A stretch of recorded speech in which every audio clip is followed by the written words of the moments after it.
Hey, what's up, bud? I like a person that is a minute early. You know what? Just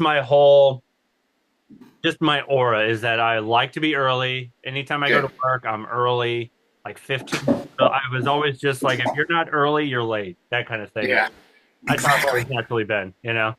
Yeah, early is on time is late. Exactly. That's how I've always felt. And I'm very persistent like this. Yeah, yeah. No, that's yep. Awesome. I mean, I go too far the other way, and sometimes I will literally arrive at a place like 45 minutes early, and then I'm sitting in my car and I'm just like, why do I do this? Yeah, no, dude, because I feel like I got to mentally prepare myself, whether it's work or, just anything, like even just like pre-podcast interview. I'm like, okay, Yeah, let me set the scene for myself. Let me get myself mentally, yeah, prepared and stuff like that. Dude, I'm the exact same way. So yeah. it's Yeah, hilarious. like my worst thing in the world is if I schedule something at like 4 o'clock in the afternoon. Yeah. Because then I'll literally spend the whole day just like, well, I can't do anything else because I got this thing coming up at 4. It's so bad. Thinking about the whole thing the whole time. You're like, well, and see, I got kids, so I got to work kind of around things. You know what I mean? Yeah, So having like podcasts like early like this, it's like, okay, at least I know, they're kind of doing their thing in the morning. I'll do my thing. And then, we'll spend the rest of the day, doing our thing or whatever. And it's just, yeah. yeah, dude, it's hilarious. Oh my goodness. Well, thank you so much for taking the time to be on my podcast, dude. I really appreciate it. Thank you so Of much. course, of course. It's been great Yeah, because I've been following your music. Gosh, I think it was 2015, 2016, something like that. And then I remember I hit you up and you're like, I think we've talked before. And I was like, yeah, we used to mhm, talk on Facebook all the time and everything like that. Like I was doing my own sort of synthwave project, like temporarily. And then I think I even had gosh, what's his name? He does a synthwave was it a radio or a podcast? I'm trying to remember who it was. there's a And couple. I'm trying to think of his name. It's like Mark or Marco or something like that. And Oh, Marco Merrick. yeah, that might be it. Yeah, Yeah, yeah, that yeah, sounds yeah, about yeah. right. And so he had one of my tracks, and then he played it on his radio and stuff like that. So I was kind of getting more involved in the wave scene and everybody else being part of it. And so it was just like, oh, I need more because I had Betamax, and then I had my friend Time Walker AD, and I was like, I need more synthwave. I need more people. A lot of it's post Mhm. punk, gothic, industrial, punk, just in general. And I was like, switch it up. So I was like, I'd hit you up, and I was like, man, it was great that you hit me up, man. I really appreciate it. Yeah, yeah. Thanks, man. Okay, let's talk about your latest album, Night Shift 2, K9 Cop, from the label Van Helsing Sucks Records. I love that. I had to bring that up. It's so funny. Talk about this album, this project here. Yeah, Van Helsing Sucks is literally, I think it was on DistroKid. Yeah, There's a field for like, what label do you need? I was like, what label should I? And so I've used Van Helsing Sucks for, probably 10 years now. it's hilarious. Uh, um, it's because why not? Yeah. All right, Night Shift 2, sequel to Night Shift 1, obviously. Um, it was just kind of, um, when I write music, it sort of tends to fall in a couple different, you know, moods. A lot of my stuff is kind of romantic and sappy, and then every once in a while, I'm like, I want an action thing. And so, as I'm writing songs, I just kind of collect them into like, okay, this will go in this pool, and this will go in this pool. And so, it had come around to where I'd had a good amount of more actiony tracks. So, and I mean, really, with Night Shift, it was so much fun. I kind of always planned on doing a sequel or something. Really, just as the music comes out, I'm kind of like, oh yeah, this is more Night Shifty. So it's been kind of in the back of my head for a long time. And yeah, so just kind of compiled it together, got back in that whole uh, buddy cop mood, Yeah. and pieced it together, found a good flow, and yeah, just kind of threw it together. Oh, that's cool. So Uh, yeah. what were the influences on you brought to this album? Was it just a natural flow, or were you kind of like, oh, I'm gonna, watch, 80s buddy cop movies, or certain like, was there sort of like a go-to influence that you go, okay, take note of that, write that down? Any, just the sort of unspoken 80s, you know, musicians that used to write music for these 80s movies that have become kind of unnoticed, except for maybe John Carpenter or whatever. But a lot of these Mhm. are kind of the sort of unspoken heroes. Were you kind of drawn some influence by them? Yeah. So most of the research and stuff I did with Night Shift, the first Night Shift. And that was really, yeah, I started watching every other movie and all that kind of stuff. And in this side of things, my influences are definitely like Harold Faltermeyer, who did all the Beverly Hills Cop. Um, and then, of course, Jan Hammer with Miami Vice. Definitely, I mean, um, I just said his name. Why did I forget it? Okay. The Beverly Hills Cop. Harold Faltermeyer. Yeah. Jeez. No, you're good. That's my brain. Good. Um, um, but definitely Harold Faltermeyer has always been a big influence, for sure. That's I just love the way he does things. Um, so with that kind of research and stuff done for Night Shift One, Night Shift Two came a lot more naturally. I had kind of done the groundwork, and so this one just kind of flowed out more without any kind of need for deep research or anything, which is nice because sometimes you just want to make the music and put it out. Right. Uh, although the research is a lot of fun too. So, Oh yeah, of course. but yeah, sorry. You're okay, dude. I'm always just trying to as I start a song, I'm kind of like, okay, what's the mood here? What does this feel like? What could I imagine happening on top of this music? And then whatever that scene or mood that is that pops in my head, I'm just kind of like, okay, how can I build onto that? Um, so yeah, I think kind of the previous experience filled out a lot of the questions and the blanks for Night Shift 2. So yeah. Is there a story you want to put out about it, or is it something just for the listener to kind of go, okay, what's my interpretation of this? Is there a storyline Mhm. that you want them to follow, or you kind of go, let's see if they kind of make it up along the way? I like to lean on the imagination of the listener. Maybe that's laziness. Maybe No, it's openness to collaboration. I got I mean, I've kind of always loved the idea. With Vampire Stepdad, I kind of never intended there to be the Vampire Stepdad. I always liked it more of the idea of like if you're not careful, you could end up with a Vampire Stepdad. Um, which is kind of why, like, if you listen to the old Thursday at 7, television commercials, radio commercials, whatever you want to call them, they don't really have continuity. Like there's two different families in the thing, and the other one he's a cop, all that kind of stuff.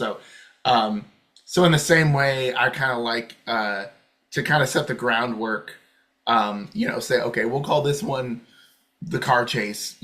Why there's a car chase, that's up to you. That kind of thing. Um, um, because really, I mean, with all the nostalgia baiting and all that kind of stuff, I'm building on other people's previous experiences. So it's really more about lubricating your memory than it is like saying I've got this new story and this is what it's going to be. Um, that and I don't feel like I could come up with a whole story on my own.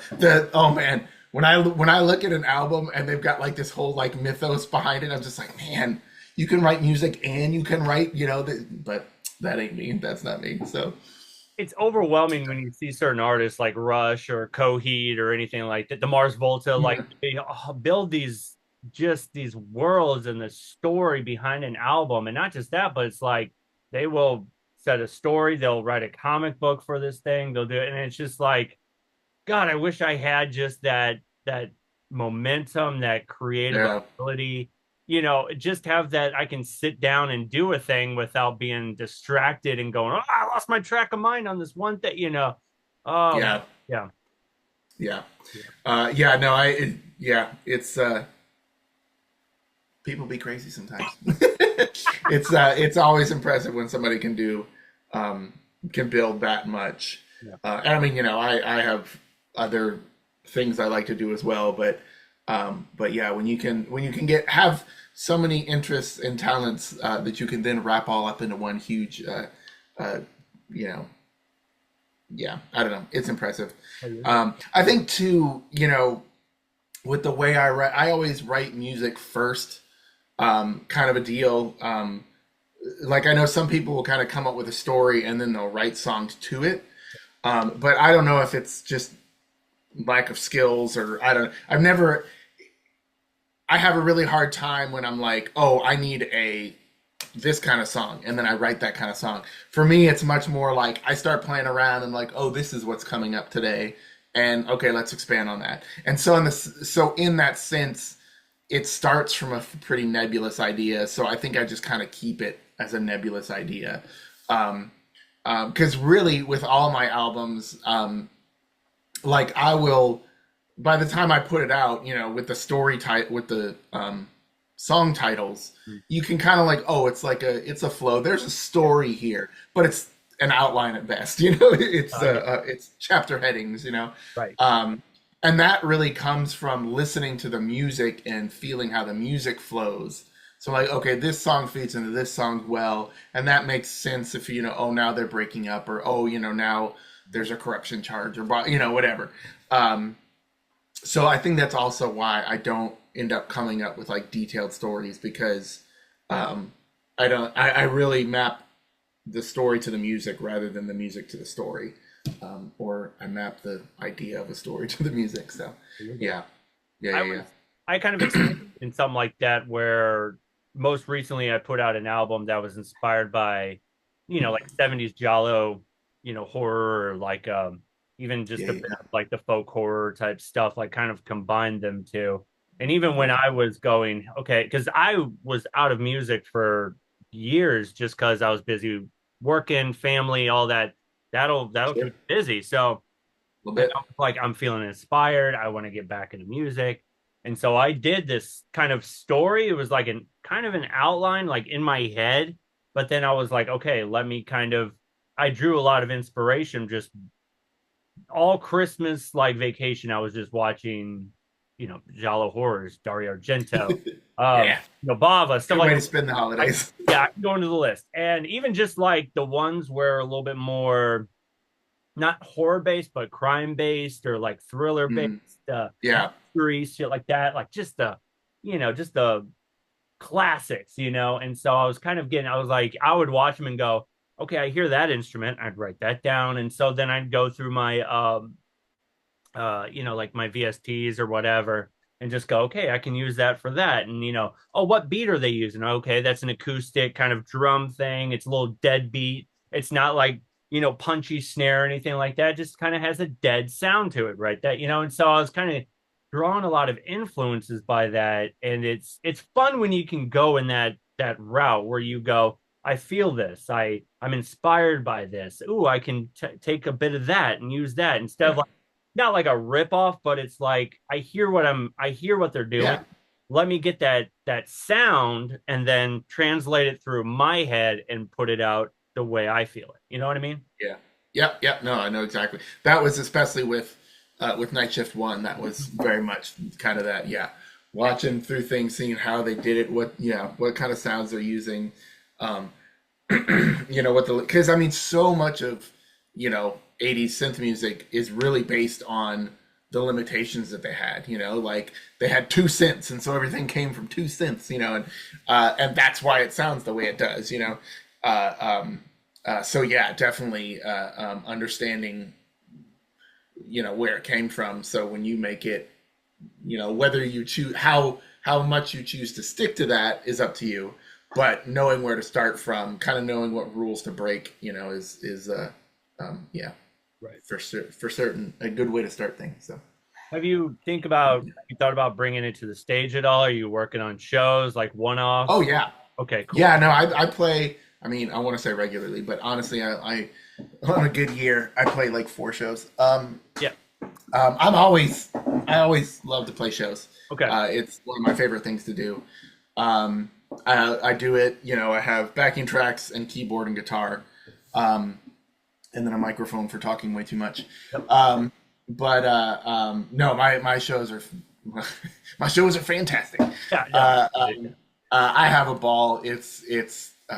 You know, it's so much fun to open up the show with the whole Vampire Stepdad spiel, and we talk about getting the family together, and you know, blah blah blah. And it's a lot of fun. I've got a lot of samples of it on my YouTube channel. Yeah. Um, but yeah, mostly I don't play a lot because I'm really picky, and I mostly just try to uh, open up for traveling touring bands so I can depend on their audience rather than my own.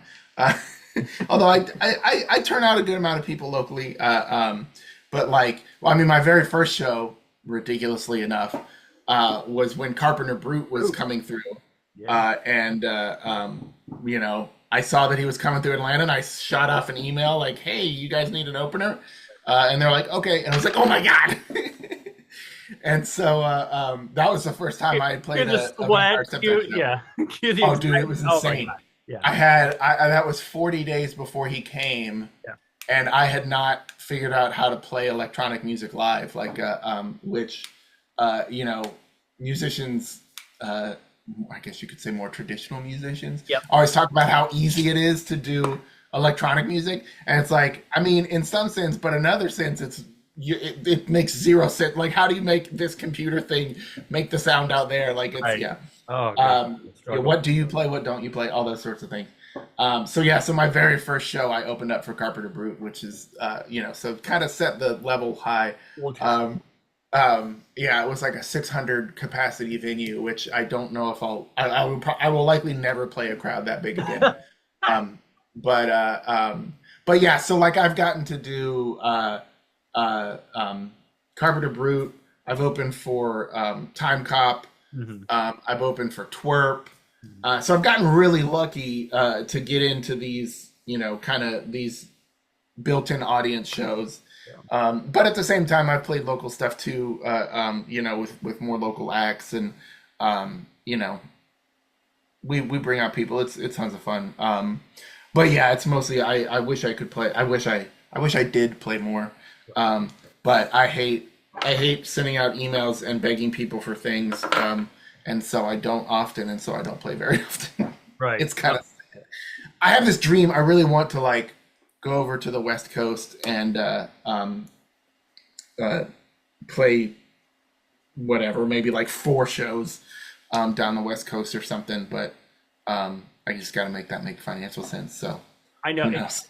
it's But tough now just because I don't know. We're at a weird time where I mean, I talk to a lot of musicians and they go, well, you know, touring on a budget can be pretty basic if you know what you're doing. mm, You're okay with living in your van for a while and, you know, yeah, eating you know, granola bars and, you know, top ramen and stuff. But it's, you know, it's plausible, but it's one of those things where it's like gas and you know the just you know yeah, yeah there's a whole lot of you know steps into it where you're like oh god you know it could be overwhelming you know so yeah, yeah, yeah, for sure.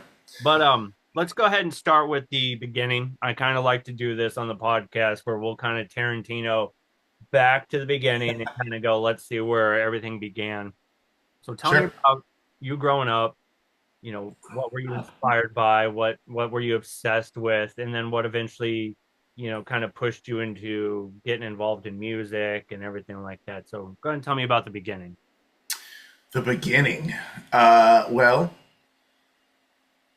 so let's see. When I honestly didn't get into listening to music very much until I was a young teenager. I was too busy like playing outside a lot. I was one of those kids who kind of disappear. Yeah, I was also an 80s kid, so yeah, me too. you know, Oh, the you're parents were just like, bye.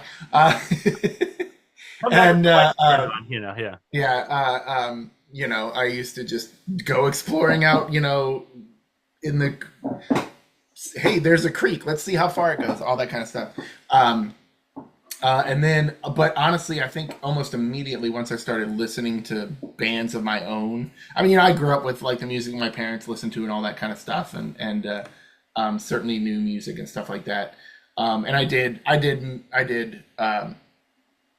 1 year of trumpet, and then I did percussion in like middle school and stuff. Um, but once I started listening to my own music, which really was Nirvana, um, that's when I mean, almost immediately it was like, oh, I should play this as well. Mhm. Um, and I started learning drum set, and then actually, so me and a couple neighborhood friends, the guys who I used to go exploring with, um, basically Christmas came around and we're like, we're all gonna get instruments and we're gonna start a band. Yeah. And I got a drum set, and my other friend got a bass guitar, and then my other friend got a drum set, and we were like, well, crap. Uh, and his drum set was bigger, Mhm. so he got to be the drummer. Oh, So I had to learn how to play guitar so I could be in the band. yeah. Um, and we started making, really crappy little songs, and then eventually we turned into a little punk band because when you don't really know how to play your instruments, that's a very accessible way Yeah. to. 100%. Yep. So yeah, so then I was in a pop punk band for several years, and then I really got into metal. Mhm. And being a drummer, I was like, I know, I'll drum for a death metal band. Mhm. And so I started doing that, and then I was like, it'd be more fun to be up front. So I started doing vocals for that death metal band. Um, then let's see, I went off to college and moved away, and so that band kind of died off. Um, and then when I moved up to Atlanta, I was kind of immediately like, I think I got on Craigslist or something, and was like, I want to, who needs a vocalist, Yeah. Um, and ended up in kind of a screamo band for a while, and then played bass guitar in a doom stoner metal band called Undead Rocky Mafia. They were fantastic. Mhm. Um, and then one day I was watching YouTube videos, and I heard Carpenter Brute in the background of a YouTube video, Yeah. and I was like, what is this? And that's kind of how I learned. Well, I became obsessed with Carpenter Brute. Oh, And yeah. this was right around his third EP. Mhm. So he hadn't released the trilogy yet, which was just all the three EPs. Oh, But and so I was like obsessed with him, and then I realized that, oh, this is like a whole like scene. Like there's others. This is synthwave, and this is other thing. And as soon as I learned that there was a scene about this, like, oh well, I need to do this too, Mhm. because that's kind of how Yeah. I mean, that's basically how I interact with music. Yeah. Like if I enjoy music, I'm like, I need to also do this. I need to Like start a routine, yeah. yeah. Well, it's just like if I really love a song, I'm kind of like, how could I play this for people? Or like, like it's just sort of like, I need to share Sure. this with people as well. Yeah. So, um, um, so yeah, so I learned about synthwave and started Vampire Stepdad. Um, I was literally the whole plan was like, okay, this is just gonna be. I think I was kind of taking the Mitch Murder approach, where I was just like, all right, I'll be anonymous and I'll just kind of put stuff on the internet and we'll see what happens. Mhm. And so yeah, so started making stuff under Vampire Stepdad. I was as I learned about the synthwave scene and all that kind of stuff, I was like, okay, visuals are very important Mhm. for this whole genre. So I got to come up with something, that's real striking and very 80s and all this stuff. And um, so for the name, whatever, there were all these, blah blah blah, 82, blah blah blah, night there's no lasers mercy. and blah, yeah. Um, and I was just like, well, what do I feel like is like the 80s? And for me, it was all the playing around with the nuclear family unit kind of thing. Because in the 80s, it was kind of like everything well, not everything, but like lots of family entertainment was a different kind of family, whether it be like, oh no, it's a normal nuclear family, but you've got an alien in the house, or no, you've got two dads, or what, three men and a baby. A robot Uh, daughter. Yeah. Small world. yeah. If there's always some kind of whatever, Full House, where you've got mom's gone and you got two extra uncles and thing, that kind of thing. So I was like, okay, so like something kind of weird about the family, um, and so I was thinking like, okay, a stepdad, and that sort of experience of, okay, now there's this new person in my life, and who are they? And I don't really know about them, and like, are they mysterious? Do they have some sort of secret, thing? And I was kind of like, that's kind of like vampires, they live a secret life, and they were, and so I was like, so what if your stepdad was a vampire, And as soon as I said vampire stepdad, I was like, oh yeah, that's pretty good. Uh, and then I, hired an artist to come up with the logo and everything, and that was like my first investment. I spent $200 Yeah. on art and a logo, and I'm like, all right, I got to do this now. Uh, um, and yeah, and that's how Vampire Stepdad came around. And I honestly, I didn't realize, not to brag or whatever, but I didn't realize how good Vampire Stepdad the name was until people started reacting to it. Because the amount of people who were just like, I mean, I saw that name and I had to check it out. Yeah, me too. The same way. So yeah. Yeah. Yeah. So yeah, that's kind of, I don't know. That's my summer. I might have skipped ahead on you, but yeah, that's I'll kind kind of fill in some of the gaps. So with some that's my musical arc. And well, so yeah, and the biggest thing is, Vampire Stepdad is by far the most successful musical thing I've ever done. I mean, I spent, I think, 5 or so years with Undead Viking Mafia, and we played shows regularly, and the Atlanta metal scene is what it is, and it's not very supportive of itself, and we always worked really hard, but I mean, we put out 4 albums, and had lots of fun doing it, but like, Vampire Stepdad just popped off, in a way that, I had never expected. Like, because honestly, I was supposed to be, well, yeah, whatever. Mhm. Yeah. Oh, So, you're good. No, yeah, you're fine. We'll kind of fill in the gaps a little bit here. sure, So sure. starting out as a drummer, what was like? Was it just a basic kit? Was it like starter kit? Tell me about that drum set because I'm a drummer as well, and I Yeah, yeah, started as a drummer and then worked my way into electronics. So I can kind of see where your path is going. Tell me about that first drum set. yeah. I saw you do this with the proper take. I was like, he's a drummer. Yeah. Uh, nice. Yeah, I was, kid with ADHD, always tapping on things. And the first in 6th grade, we suddenly had the option to be able to do band, and I was like, I want to be in band, and I really wanted to play. Well, with the options they gave us, I Mhm. wanted to play trombone, but my arms were too short. Because I mean that's just fun. Like that's a fun instrument. It is. Uh, but so I picked trumpet, Mhm. and I learned how to play trumpet. And then in 7th grade, all of a sudden, drums were an option. I was like, no, that's what I really wanted to do. So that's where I started learning percussion. And really, I started drum set that year as well. And then I guess I can't figure out what year it is, but eventually, yeah, I got a drum set. It was a used.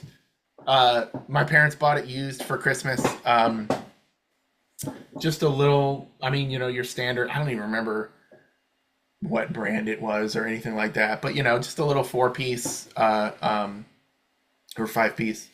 With like a crash ride or something like that. Basically it was a beginner set put together by whatever, like pawn shop or whatever that they bought it from. But it did the job. I could bang on it.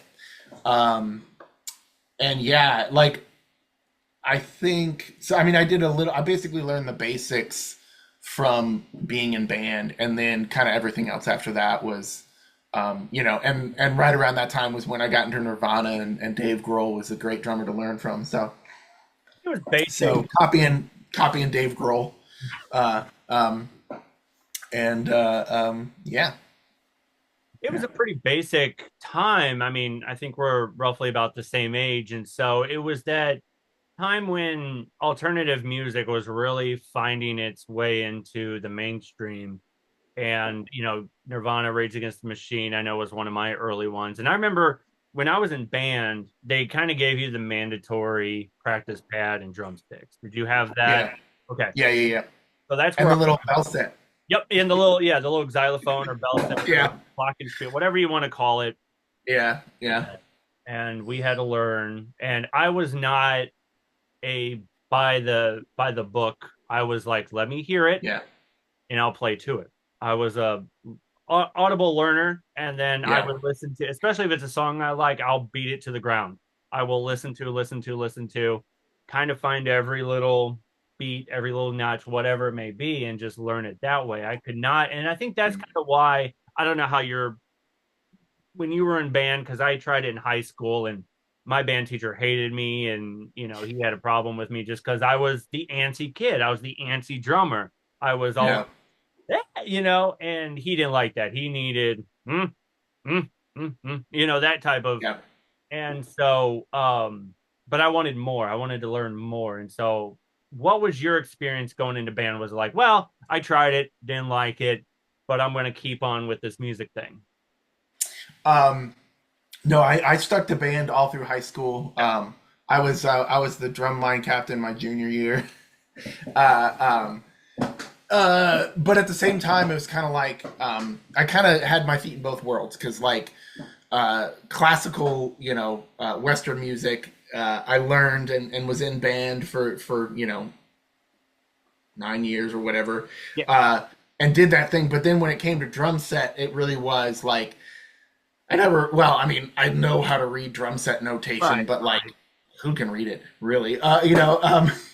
And so on the drum set side of thing, it really was just sort of like listen to what they're playing. Oh, okay, yeah, yeah, yeah, Yeah. Yeah. that sort of thing, Um, and and I mean, I've always kind of been like I know there are some people well, like the guy who ended up drumming in my pop punk band.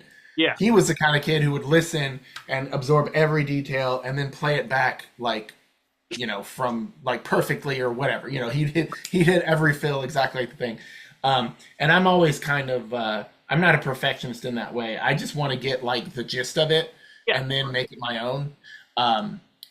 Which is I sort of say that about my musicality is I'm decently good at a lot of things rather than being really good at any one thing. Right. So I learned guitar just enough so I can play some solos over Vampire Stepdad. I learned drums just enough so that I could drum, to whatever band I'm in, kind of deal. Um, but yeah, definitely that kind of listen and figure it out thing with a lot of well, especially I mean that's how I learned guitar by Guitar Tab and listening and figuring it out. Um, so yeah, I kind of had my feet in both worlds, where it's classically trained versus, um, um, whatever, figuring it out on your own. Right. I did one semester. I majored in music in college for one semester, Oh, wow. and yeah, and I took my instrument of focus was guitar. Okay. And I remember walking into that guitar teacher's room, and he's like, "So, do you want to play jazz or classical?" And I was like, well, I'm currently drumming in a death metal band. What would be better?" And he was like, "We'll go jazz." Right. And I was like, "Okay." Right. But really, classical would have been better. Whatever, it doesn't matter. Um, it was a nightmare, anyways, because he expected me to. Well, this was college level majoring in music, and I didn't know how to read music for guitar really. Right. So it was a nightmare. I was basically a beginner guitarist. He was so fed up with me. Um, but after that one semester of majoring in music, I realized the direction was basically classical music performance, and I was like, that's not what I want to do at all. So I stopped doing that. So yeah, again, kind of feet in both worlds, Right. which is actually something I've always found so fascinating about music. Because like previously, a few years ago and stuff, and, well, whatever, just in how I've interacted with so many other musicians in bands and performing groups that I've been in. It's so interesting to see how people come to music from different avenues and can still basically end up in the same place. Like, um, I knew, I knew a woman who could sight read like nobody's business. You put any piano piece in front of her and she would play it. Now, if you asked her to play an A minor chord, she'd have to look it up because she never looked at the music and play and go, oh, that's an A minor. Boom. No, she saw the three notes that made it up and she went boom. Um, and so like she could sight read like crazy, but all the music theory behind it, she didn't really have. Meanwhile, you've got guitar players who can't read notation for anything, but they know chord shapes and they know the circle of fifths and how like chords and. And so it's just like people can come from completely self-educated versus complete, and you all come together, and it's super fascinating the way. And I think that's kind of one of why my belief is that music is so like intrinsically human. Like no matter how we figure out how to approach it, we all just want to play it. We just want to make the music. And yeah, there's different ways to get to it. So yeah, I don't know. No, it's Yeah. spot on. It's completely spot on. And so you went into doing death metal. Was that what was kind of the beginning steps? What bands were you listening to? And then what kind of gave you the courage? Did you have like a bit of courage where you're like, now I think I'm ready to sing? Was it like just the opportunity came up? Did you find courage, or was it like, well, fuck, this band needs a singer, so I'm just going to go ahead and try it? Tell me about that. Oh, no, no, no. It was always, how could I be more in the spotlight? Uh, again, a kid with ADHD. Yeah, no. Yeah, so metal, I was listening to lots of punk and stuff like that. And then a friend of mine suggested this album by a band called Living Sacrifice. Oh, Um, yes. Yes. Solid state uh, record label, dude. You're talking about my footsteps here. Yep. oh, Living okay, Sacrifice, okay. dude. Yeah. All right, so yeah, so Living Sacrifice is reborn with what is still the most sick, awesome drum fill intro ever recorded. Yep. 100%. Um, Reborn and Powered by Living Sacrifice. It's so good. Oh, Anyways, good. um, so I heard that and I was like, oh my gosh, like this is the best. That was literally the first metal I ever heard. Oh, that's cool. I was like, it's dark and fast and cool, Yep. and so that's when I started just listening to lots of metal. Mhm. Um, and so as with everything, I'm like, this is cool. I now need to make it myself. Um, and so, how did I get involved with that band? I don't know how I mean, because this was, I mean, might have been on the internet. I don't know. But, anyways, I was like, I got a drum set, I got a double kick pedal, I'll learn how to do this. And looked for a band and hooked up with this guy. It was just me and him for a while. And we had like kind of bass players and vocalists come in and out. Um, and then we ended up, well, he had the job, I didn't. We ended up self-funding a 4-song EP. Wow. And that was, God, what was that? That was like 97 or something, maybe 98. So I mean, this was a legit, this is before Pro Tools and any of the stuff that made this cheap and affordable. So we were in a what was the name of that studio? Because this was a studio that like was in Tampa, Florida. So it had recorded some of the serious Tampa death metal bands and stuff. And I mean, we were recording to 1-inch tape. Like it was just, yeah. Um, Anyways, we both of us, the two of us were just like, what are we doing? I can't believe we're pulling this off. But yeah, so like I played drums and played bass because our bass player had quit, and then I did vocals because our vocalist has quit. And then Raph played guitar on everything. And yeah, like that was just again, it was just kind of one of those things where it's like I like this stuff, so now I want to start making my own. Um, so yeah, so I think that too is what with that putting that out, and then we kind of started looking for band members to fill out the rest of it, um, and it was kind of like we could find a drummer, and I enjoyed, being up front. And so yeah, so we started filling out bass player and drummer, and I switched over to vocals.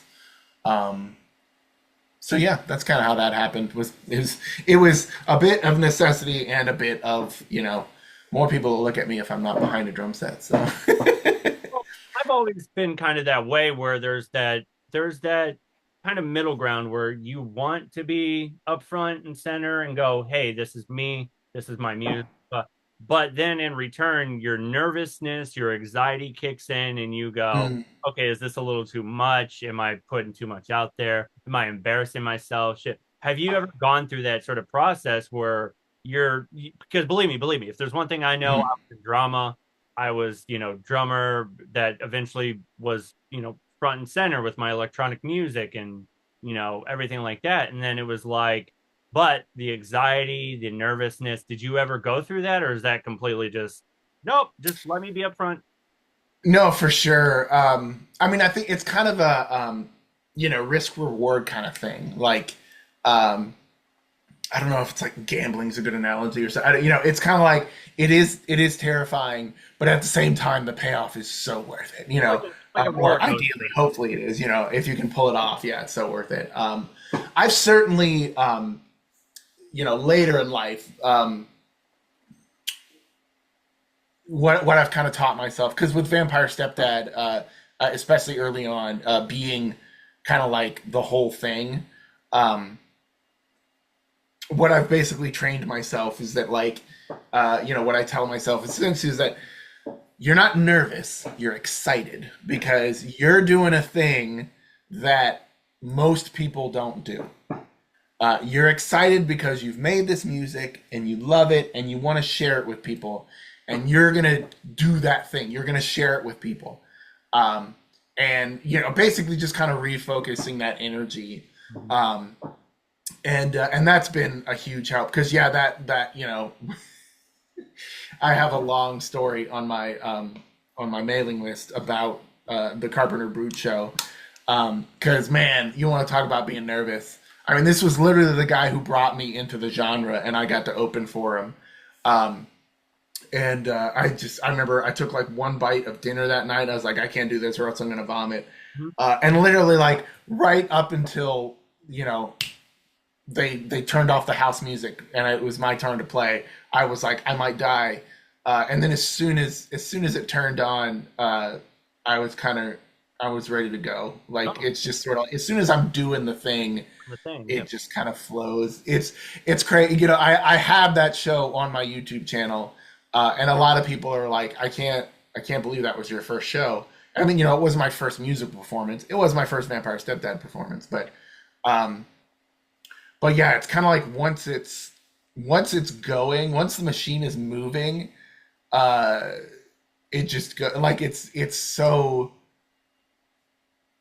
I don't know, like it's like going down a water slide. It's like once you've released, it's just there's yep, you're on it. Like and yeah, I don't know. That's which is one of the reasons why I think I love performing so much. Is I get to be in this state where it's just kind of like woo, like everything just goes and I mean I feel like I'm pretty good at it, and so yeah, I think as far as nerves go, it's kind of learning how to trust myself, learning how to look back and be like, oh no, I'm actually I'm good at this. I'm really good at it. Like not to be a cocky asshole, but like when you're on stage and you're running back and forth playing your guitar, and at the end of every second bar, everyone goes woo in time with your music. You're kind of like, oh yeah, I do know what I'm doing. Like I'm good. Like this is a skill I have. Like so that's why I enjoy performing so much. Yeah,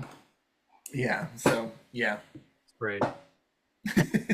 No, because it's one of those things where I'm in the exact same position where a lot of times it's, when I would perform live, there's that nervousness.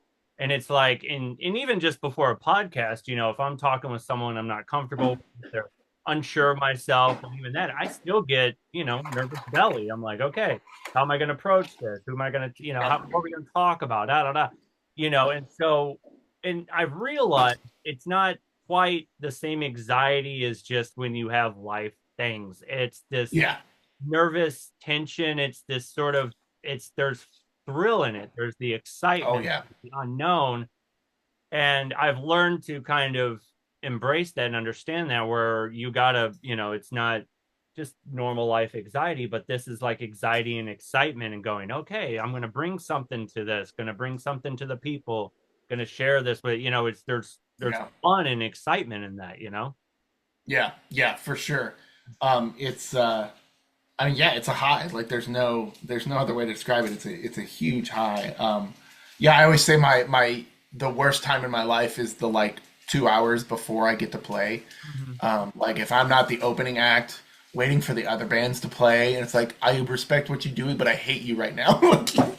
You're in the way of what I need to do. Right. Uh, um, so yeah, that time I'm just like I'm pacing, and I'm just yeah, it's madness. Oh, But yeah, but it's so worth it. Like it's an incredible thing. It's such a um I feel so fortunate being able to do it and the fact that people will come out and participate in it and like it's such a great yeah, it's just an awesome community to be part of. Whatever community that is, just the community of the people that exist all together that night. Like, um, yeah, it's the best, man. I love it.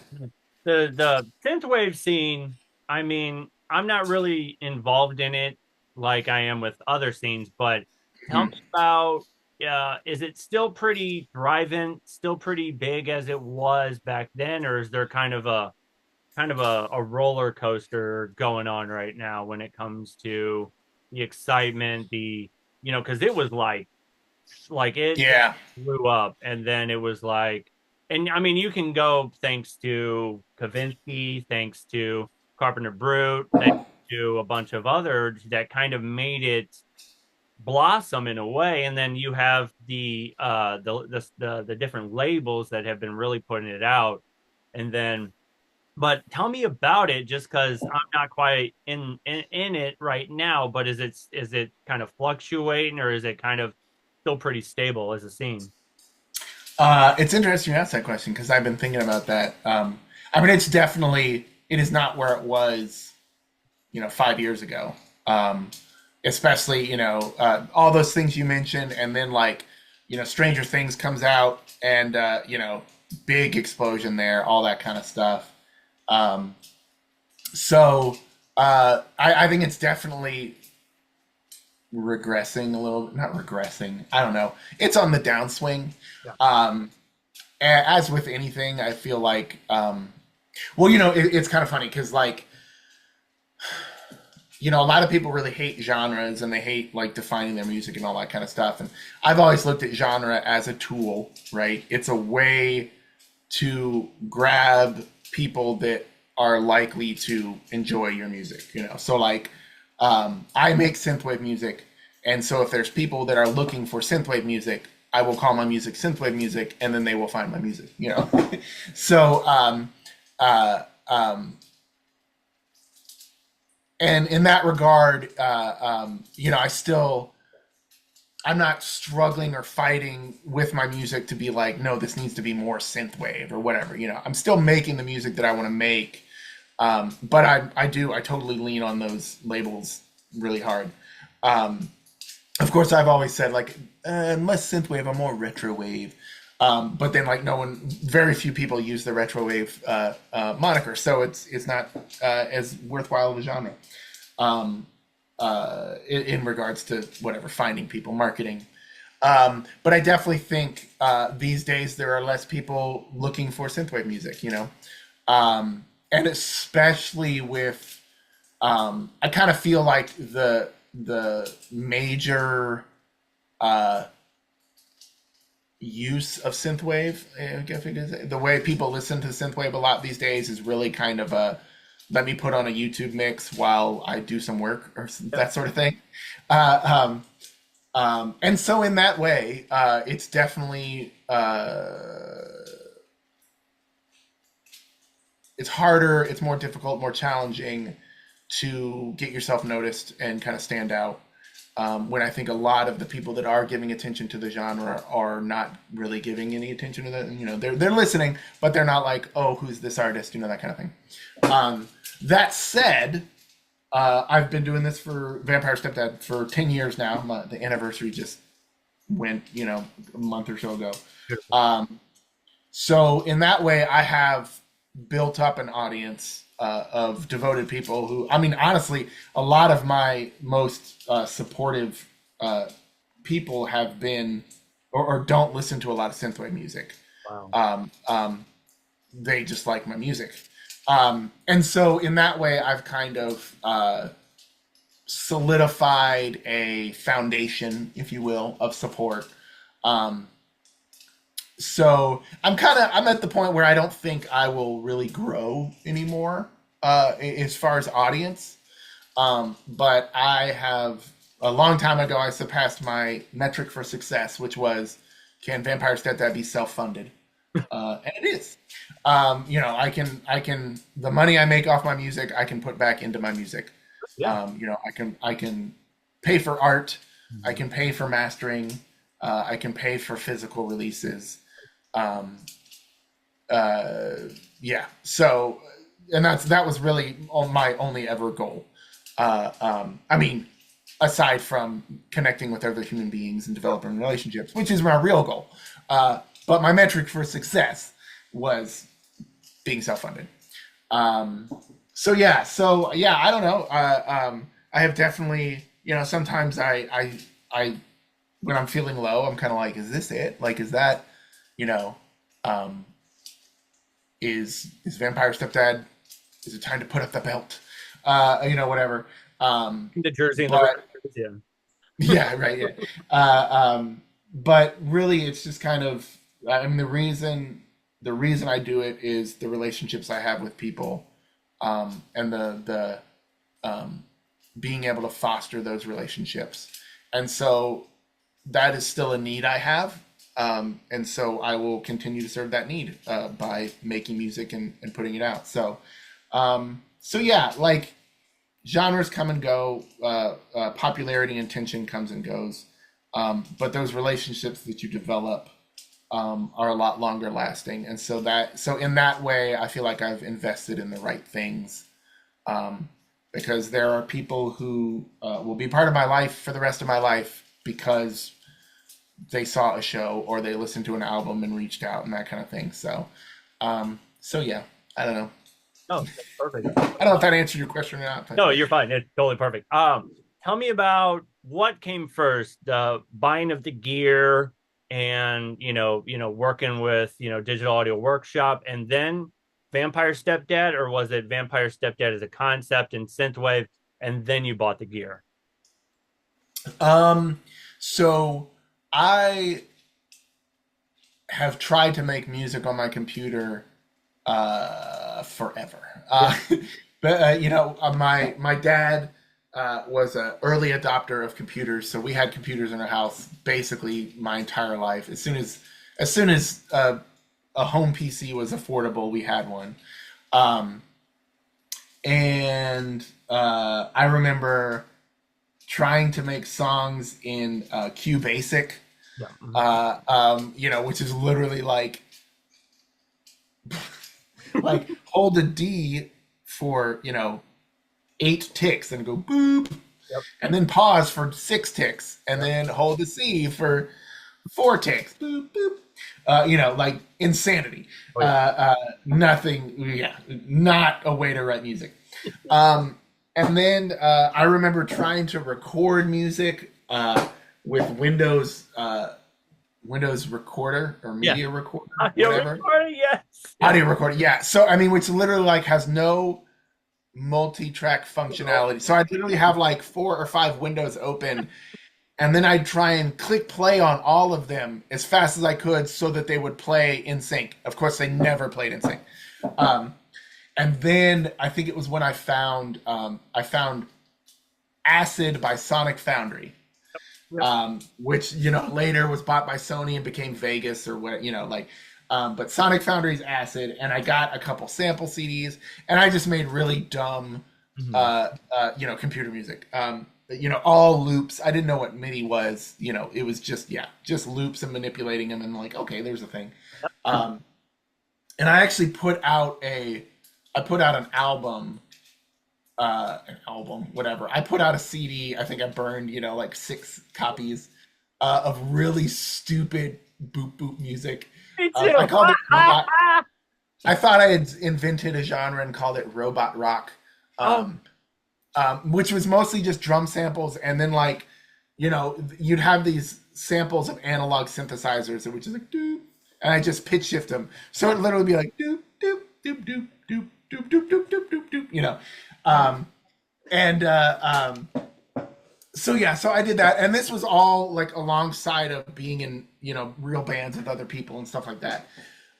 But again, with my limitations, it was you could never take it seriously, I guess, or I just didn't have the balls to take it seriously when it was just boop boop boop boop boop.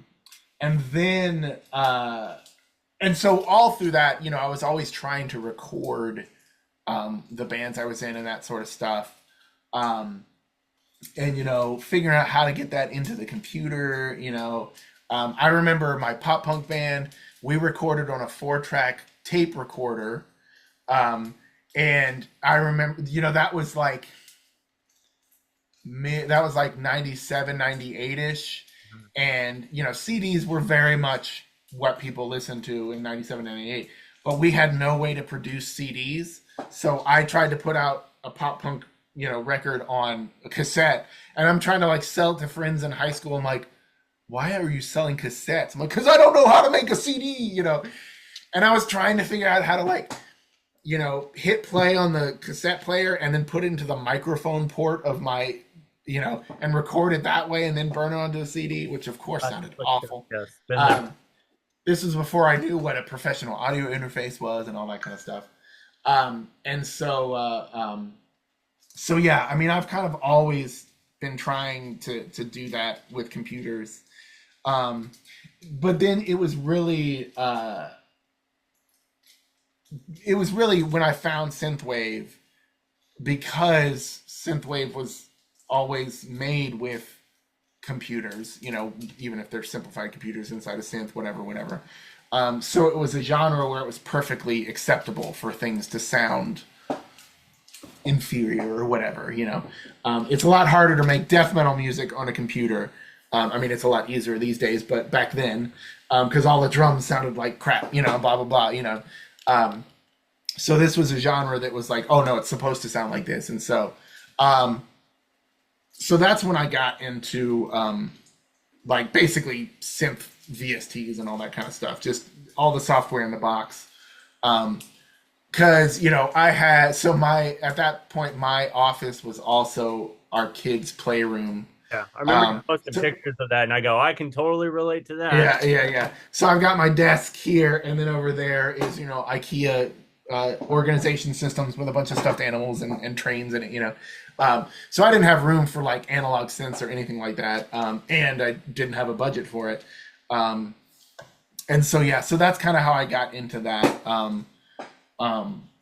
mean, I remember the first time I learned about MIDI was actually in school. I went to after a couple years in community college. I went to a trade school for recording arts. So actually, I have a degree in recording arts. And I remember the first time they told us what MIDI was, and it blew my mind. Because I was like, okay, so you can record something on a keyboard that sounds like a piano, and you just go bloop bloop, and it sounds like a flute. What? Because I was so, for me, once the sound was in the computer, that was the sound. So this idea of recording performance data blew my mind, and that was so. I think that's when I obviously started learning about MIDI and how you could make all the So it kind of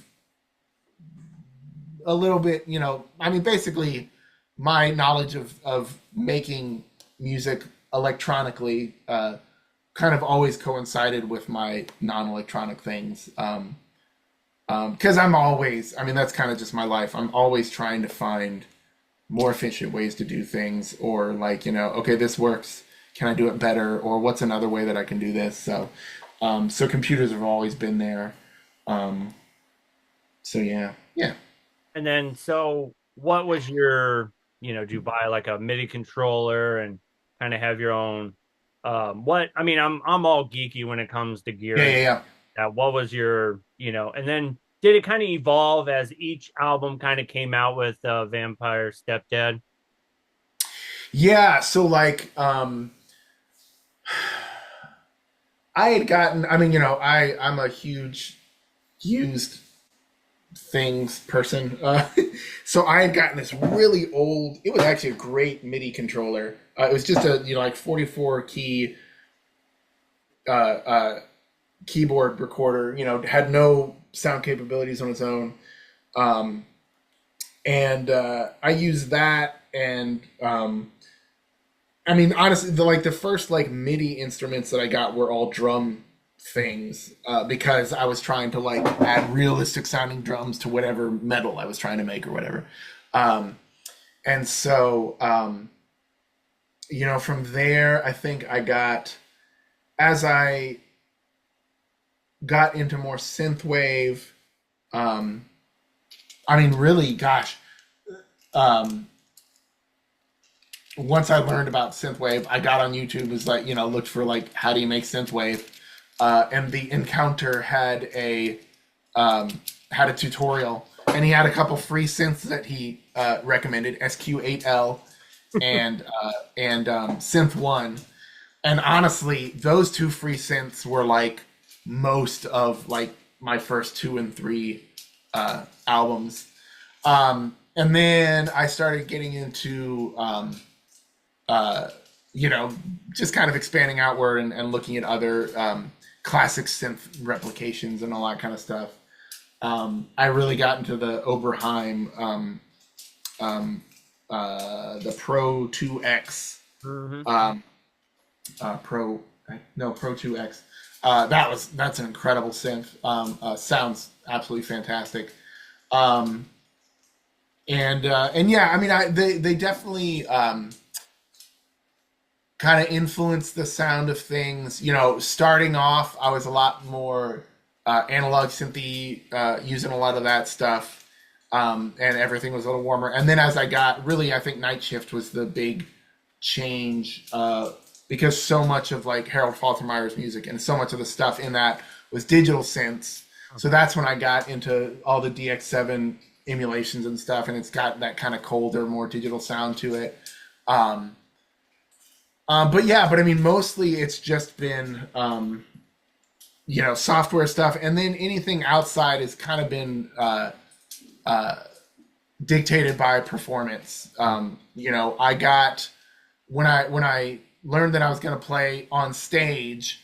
I was trying to figure out how to play things on stage, and so I got this little 25 keyboard because I also wanted to, because coming from punk and metal, right, I had done lots of performing, and whenever I'd done that performing, it's very bombastic and moving around, blah blah blah. And so the idea of being stuck behind a keyboard, I was like, that's not a performance. Boring, yeah. And so I was like, I need like a keytar kind of deal, right, so I can run around. But I couldn't afford a keytar, so I got this little 25 keyboard, and then I put guitar strap knobs on it. So I actually have it here. At some point I got it custom painted by an artist to match one of my albums. So it looks like this. Oh, yeah. My blurring effect is. That's so cool. Anyways, but see, I put. Oh, okay, yeah, yeah. So I could wear it with a strap and go. Exactly like that. And so, that kind of dictated that, and it has some drum pads on it, and Got a little nice. notch right Nice. there. I had one, and I would just, yep, Yeah, yep. yeah. Uh, so yeah, almost everything I do is in the box, or literally everything I do is in the box. Occasionally, I've got some auxiliary percussion, tambourine or something I'll record, but um, so really, it's just kind of been about plugins. What plugins am I using, and do I decide to, focus on just a couple plugins for this album, or do I mix analog and digital and all that kind of stuff. Um, so yeah, it's kind of, I mean, in that way, it's kind of boring. No, not at all. Uh, Not to me. I find it fascinating. So well, I just mean like, when you talk about like, oh, I got this new piece of physical gear, then it's like you have to, because the investment and everything, you've got to like pour into it. Meanwhile, when you spend like $35 on sale for a VST, you just go through, you look at some presets, you're like, okay, So, and again, like that's kind of that rearing that ugly head of being decent at a lot of things. I'm not the kind of person that pores over a plugin and learns how it works inside and out. Well, I did do that with Synth One because I was like, all right, I need to learn how this subtractive synthesis stuff works. And Synth One has a pretty simple interface, and it was free. So, and it sounds great.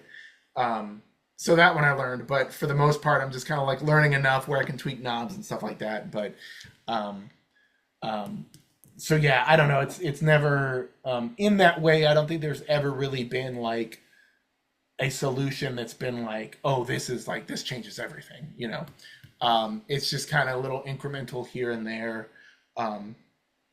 So yeah, preparing for a show, do you just go, okay, so I'm gonna have the backing tracks, the drums, and I'm just gonna play, like a synth lead or something like that, just up on stage and just kind of, and then how do you kind of go to the computer and go, okay, click, this is now going through my keyboard, da da da. Tell me about that sort of transition from studio to performing live setup, and kind of how do you work that into, a live set, and then like, does it shift? Like, are there certain tracks where you go, okay, I'm gonna play, there's certain fan favorites and stuff like that, and then there's some new ones. Like, kind of how do you go through the set list and everything like that? That's kind of a loaded question. That's a lot of questions, but anyways, yeah, go ahead. It's a multi-layered thing. It's a multi. So the most technical side of things, how do I get it from the box to the stage? Yeah. Mm-hmm. So find a song that I think will work well live.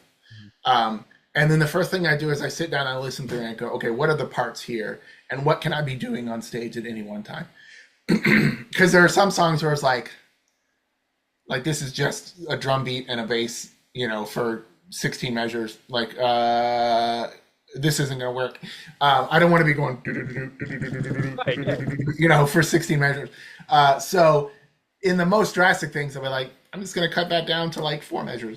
But really, I go through the original project and I go, okay, this is a part that I can play on stage.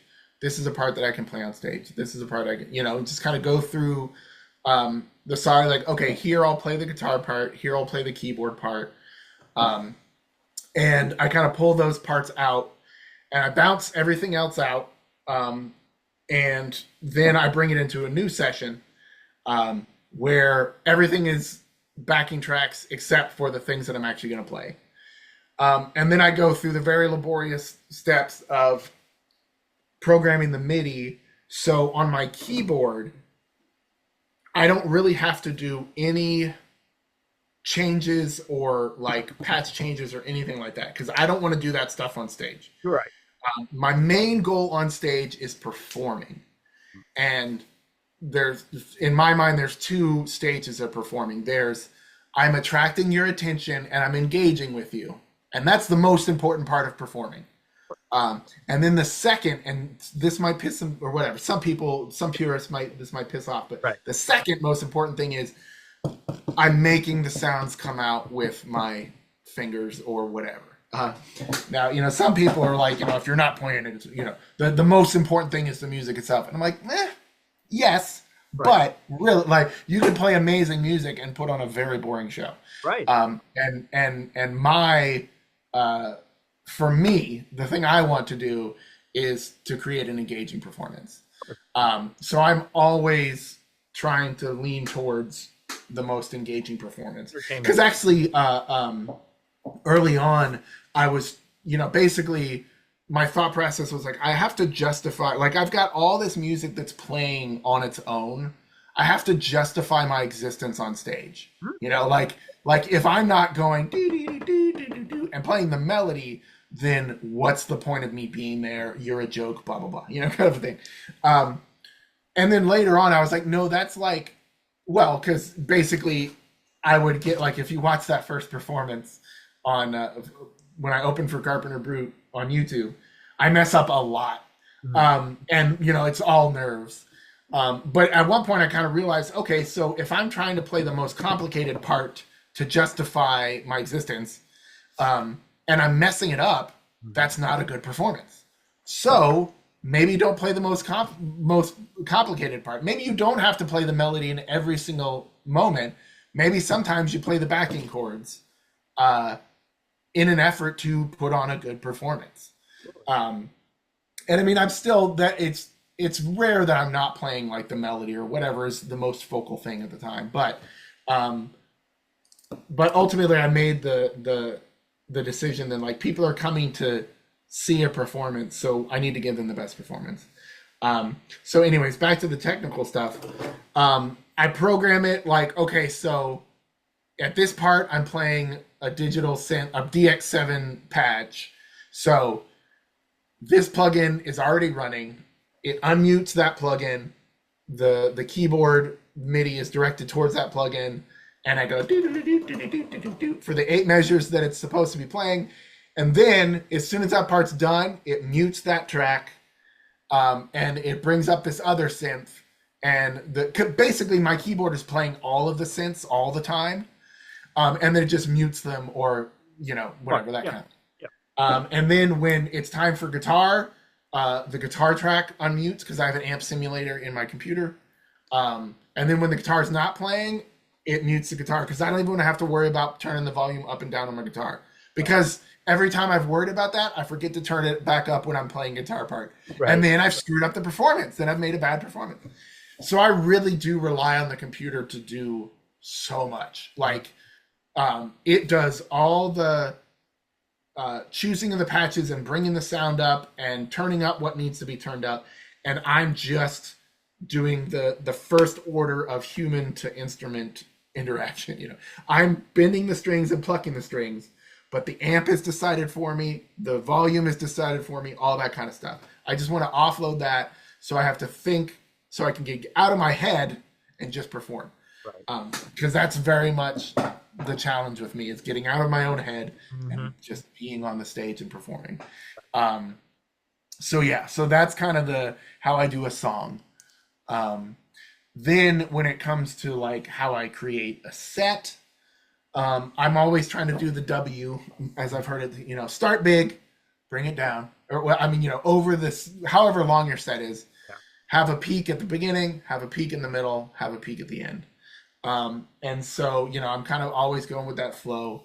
And, I have, in my releases, I have a swath of emotions. That's kind of what I've considered always to be one of my strong suits. I've got fast-paced, fun action songs. I've got sad songs.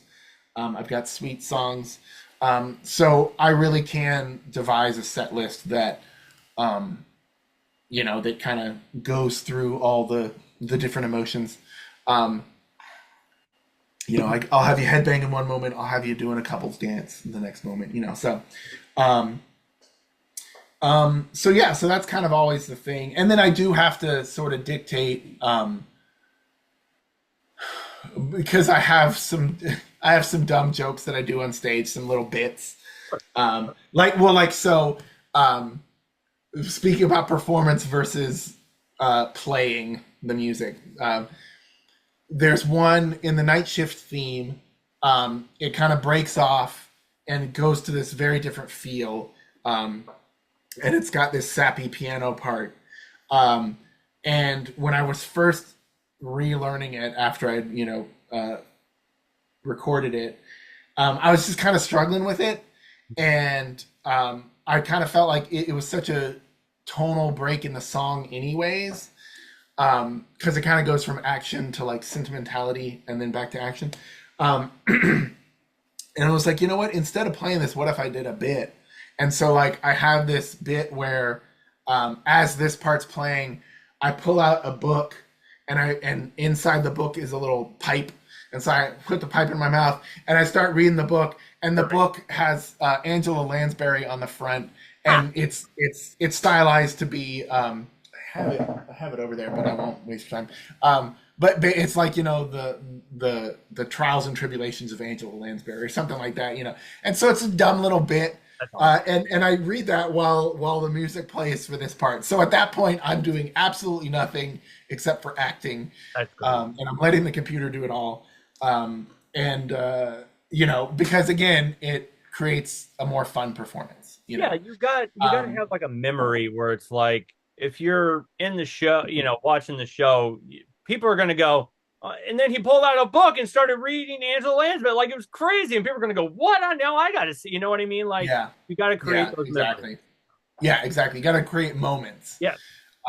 Yeah, and then like in another song, there's just this really long uh, down moment where it's literally just the bass, doom, doom, doom, doom, doom, doom, doom, doom, doom, and the mood is building, and it's a big part of the build up back to action, right, in the song. And on stage, it's not visually interesting.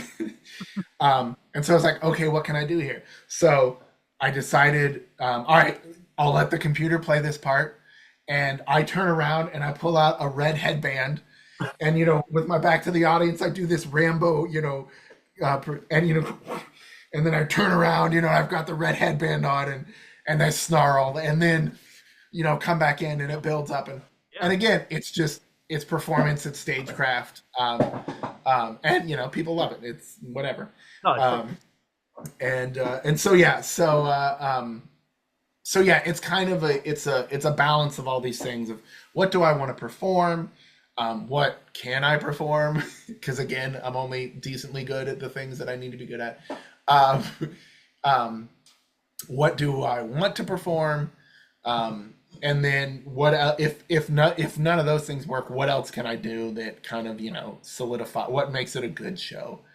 Um, and so yeah, so yeah, that's basically the way I approach shows. I'm my goal is that even if you don't like the music, you still had a fun time, um, because hey, there are people that will come to your show even if they don't really like your music if they know it's going to be a good show. Right. So there you go.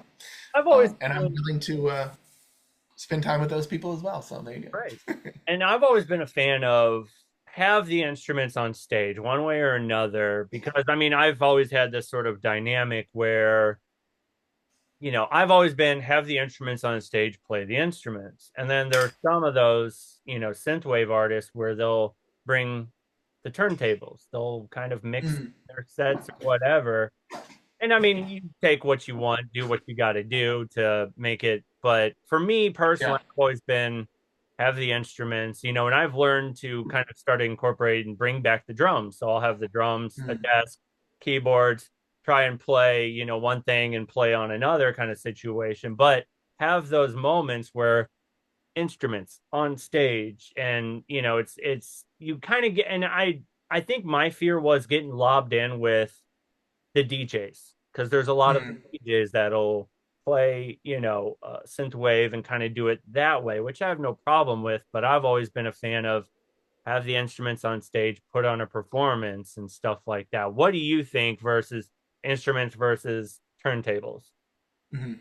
Um, so I really think it's personal preference, like of the artist. Like, I mean, when I was younger and I was in punk bands and whatever, yeah, electronic music was the laziest thing in the world. Oh my God, can you believe they just get up there and hit Oh spacebar? my god, I heard of it. I was a judgmental prick. Um,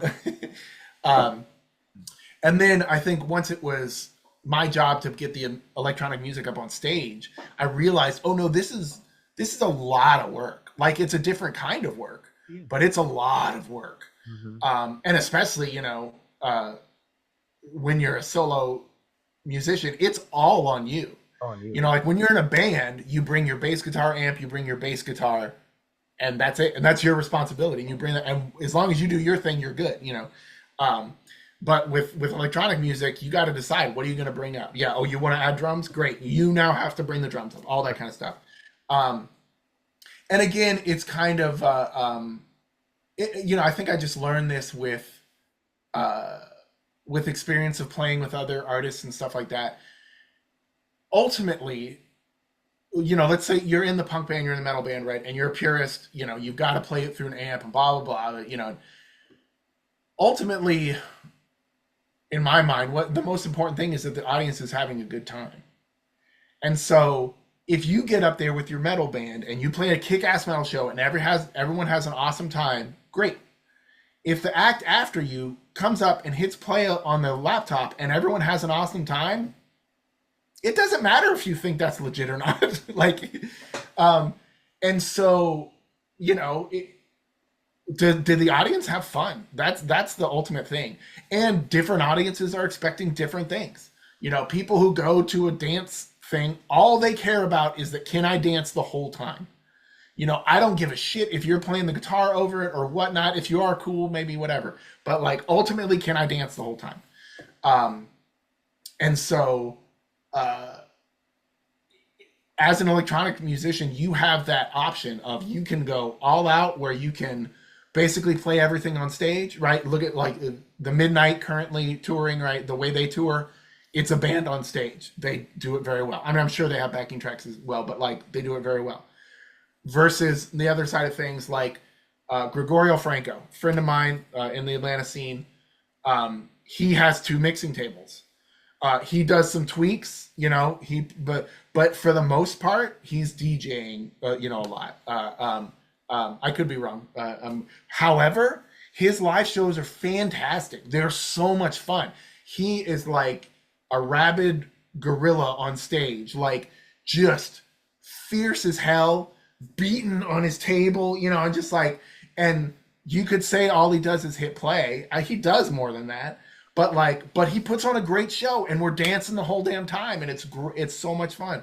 So it's whatever the artist wants to do. I mean, ultimately, whatever. The artist chooses how much this weighs into it, but ultimately it's about, is the audience happy or not? Mm-hmm. And how an artist chooses to make the audience happy is up to them. And honestly, hey, that's part of the art, right? Part of the creativity, part of the problem solving is, how am I going to do this? Am I going to do it like this? And then I dance around a lot. And I get, and I mean, there's so many, Starfarer, another friend of mine.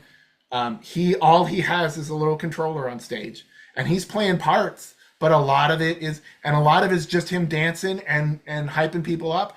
And you know what? People love it. And I love it. I've been to several or 2 of his shows now. It's a damn good time. So who cares how much effort you're putting into it? Because I could say, conversely, look at my first Vampire Stepdad show on YouTube. I screw up a lot of things, and I know for a lot of people in that audience, it made it hard for them to enjoy because I keep messing up the guitar parts. So what would have been better? Was it good that I was playing guitar parts, or would it have been better if I let the guitar parts be pre-recorded and everyone danced?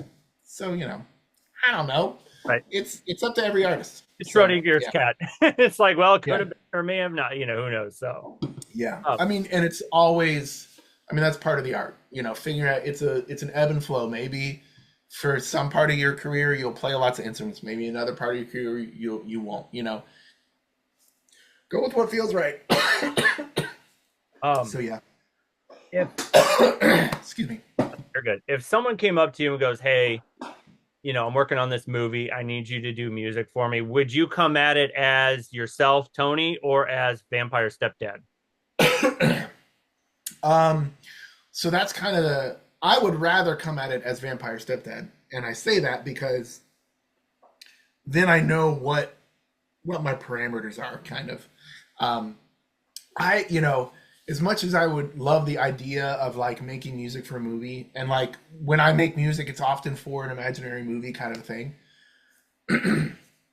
In my experience working to make music for other people, I find it kind of frustrating, and it can be a fun challenge, but it kind of terrifies me because, again, I write music kind of as it comes, and okay, this song is feeling sentimental, so let's move it. But I'm not oh, I want to write a sentimental song these are sentimental chords, you know.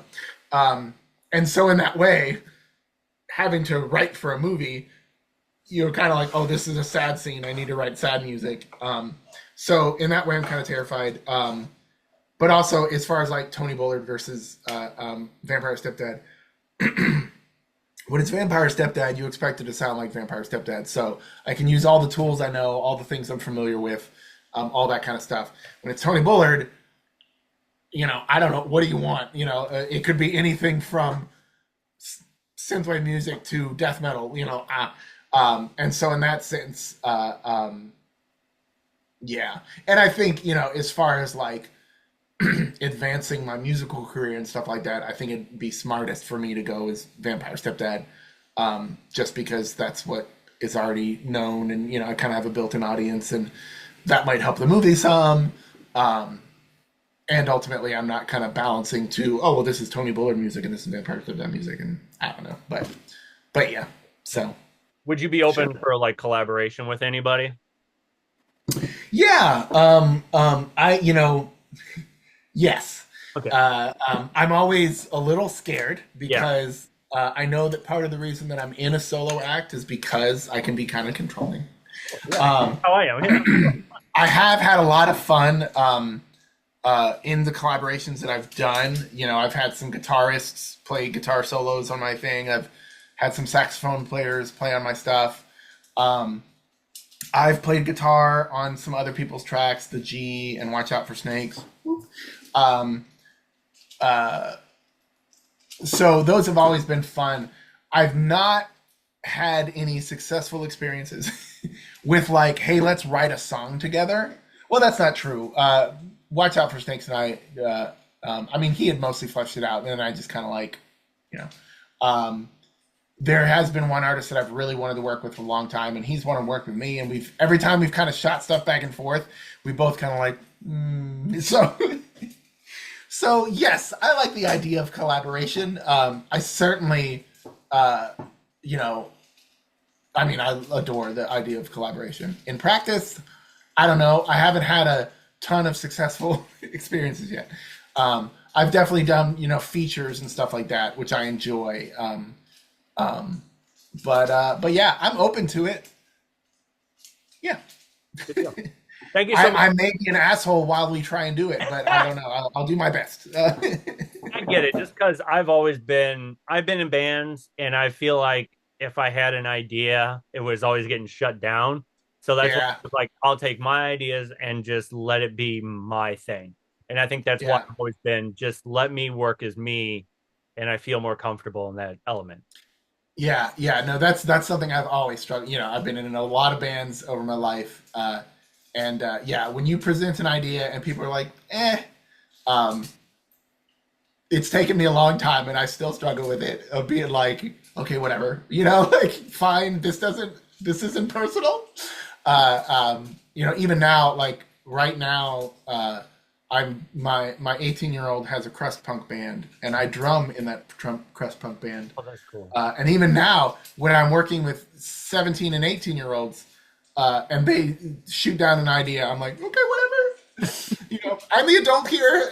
So yeah, it's that's my biggest kind of my fear with and especially if it's something like Vampire Stepdad and somebody else. Like, if I don't love it, am I just gonna be like, I don't actually want to put this out. Sorry to be an asshole, you know. Right.